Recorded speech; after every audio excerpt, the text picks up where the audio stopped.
Le point numéro 5, c'est le réseau échelon.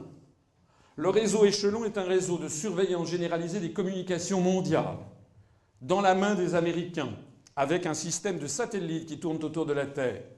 On ne le dit pas assez en France, et c'est dommage.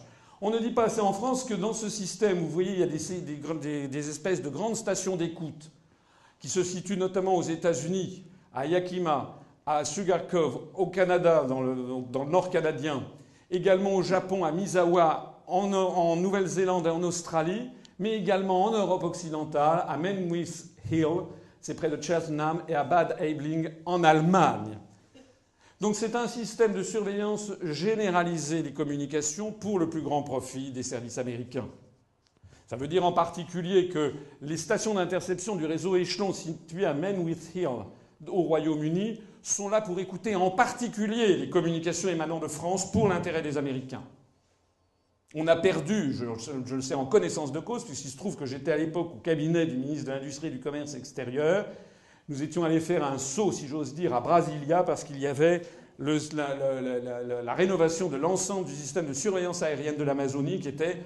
le gouvernement brésilien avait acheté ça à Thomson, à la France, en 1963, parce qu'à l'époque, l'ensemble des pays en voie de développement a aimé acheter à la France, puisque la France était justement un pays qui s'opposait à l'impérium américain, ce qui nous valait une très grande renommée dans les pays du monde arabo-musulman, dans les pays latino-américains, ou même dans les pays socialistes, puisqu'on préférait acheter à la France plutôt qu'aux États-Unis.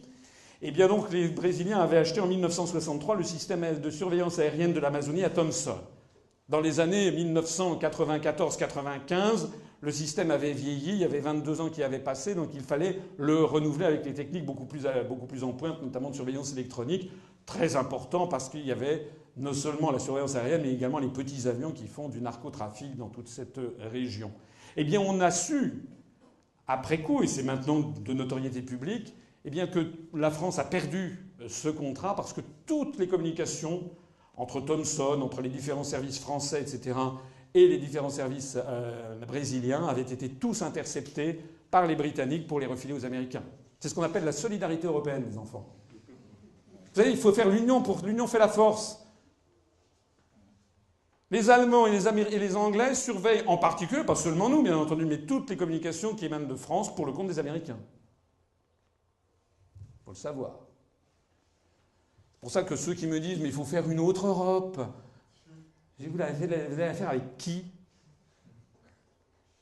Parce que pour les Anglais ils préfèrent les Américains aux Français. Et les Allemands aussi.